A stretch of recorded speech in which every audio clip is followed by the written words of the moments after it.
I request Dilraju sir to speak a few words. అందరికీ నమస్కారం.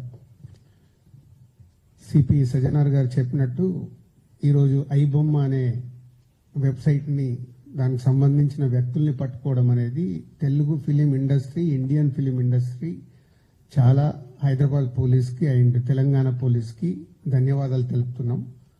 Telugu film industry నుంచి Telugu film chamber and Hyderabad police 3 months back మీ అందరికీ తెలుసు, ఒక తెలుగు ఫిలిం ఇండస్ట్రీ నుంచి అడగగానే అప్పుడు సివి ఆనంద్ గారి ఆధ్వర్యంలో ఒక 3 months బ్యాక్ ఒక ప్రెస్ మీట్ చేయడం జరిగింది. అప్పుడు నార్త్ నుంచి ఎక్కడెక్కడి నుంచి ఉన్న వాళ్ళని పట్టుకొని ఒక మెసేజ్ పంపించారు పోలీస్ డిపార్ట్మెంట్, ఇలాంటి ఇల్లీగల్ పనులు చేస్తే మీరు ఎక్కడున్నా పట్టుకుంటామన్నప్పుడు ఈ ఐబొమ్మ నుంచి ఇందాక కమిషనర్ గారు చెప్పారు, ఛాలెంజ్ విసిరారు.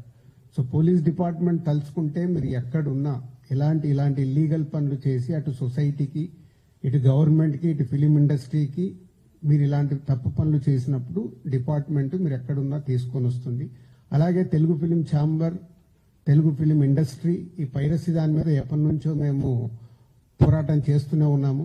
సో ఇప్పుడు పోలీస్ డిపార్ట్మెంట్, తెలంగాణ గవర్నమెంట్, అలాగే ఇండియన్ గవర్నమెంట్ కూడా, కేంద్ర ప్రభుత్వం కూడా ఇప్పుడు ఈ పైరసీ దాని మీద చట్టాలు తీసుకొచ్చి ఎక్కడ ఇంకా ఫర్దర్ గా ఇలాంటివి జరిగినప్పుడు చాలా సివియర్ గా ఉంటుంది అని మీ అందరికీ, ఈ పైరసీ చేసే వాళ్ళందరికీ హెచ్చరిస్తున్నాం.